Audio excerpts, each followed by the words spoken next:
Hello, students. Welcome to class.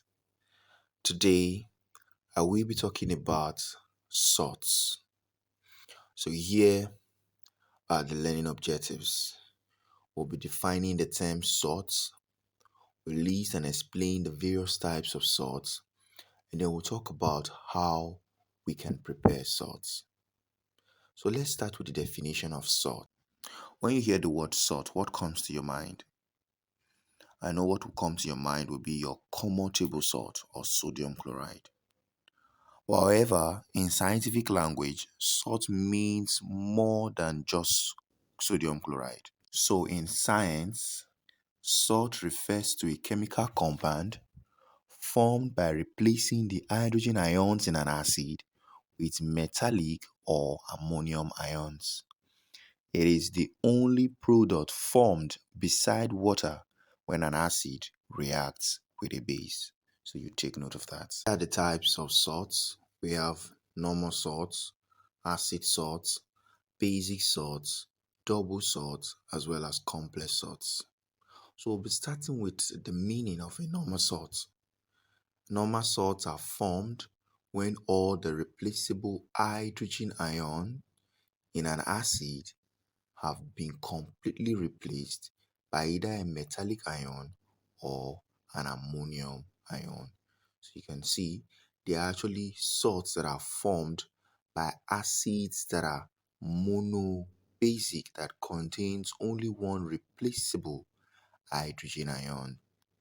Examples of normal salts include potassium chloride, sodium chloride, etc. Next, we'll be talking about acid salts.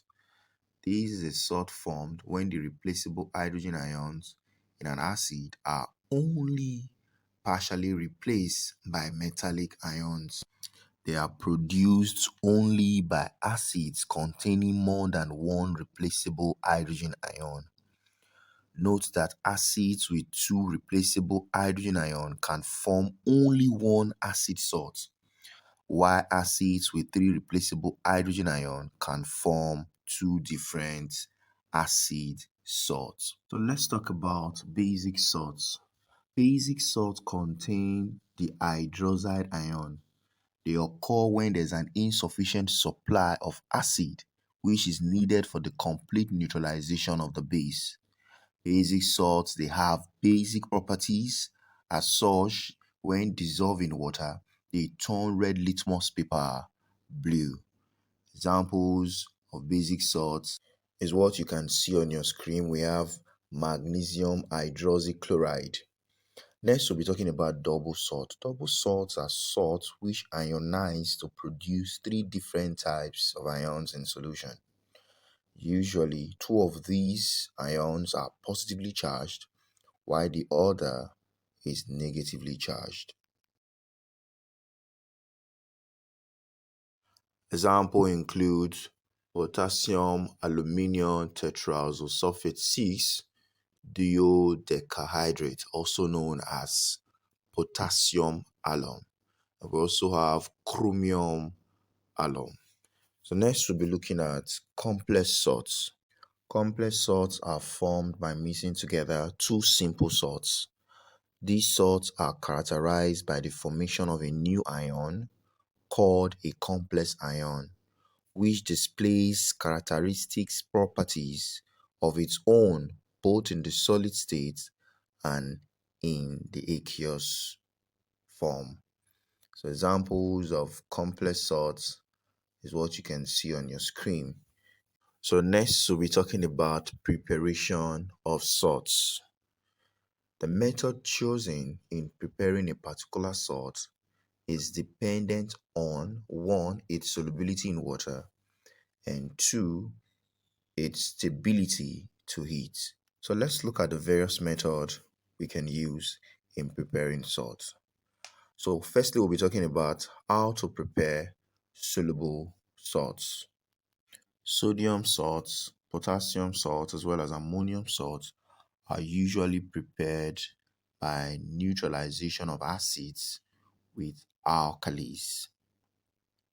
Other ways of preparing other soluble salts include reaction between a metal and an acid, reaction between a metal and a triazocarbonate 4, and also reaction between a metal oxide and an acid. So these are the various ways we can prepare soluble salts in the laboratory. You take note, soluble salts are salts that can dissolve in water to form a solution. Next, we'll be talking about how to prepare insoluble salts. So we prepare insoluble salt by what is known as double decomposition method, as well as by direct combination method.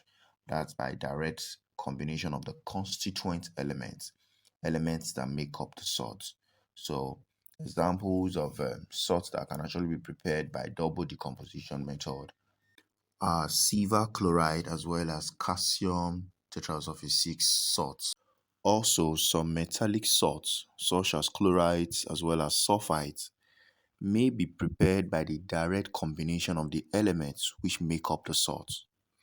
So note that this method of salt preparation is confined to binary salts, that is, salts that are made up of just two elements. So you take note of that. So examples of such salts include iron 3 chloride as well as iron 2 sulfide. So these are another method used in preparing insoluble salt. So take note of examples of insoluble salts. These are potential questions that you may be asked in your exams. So take note of that.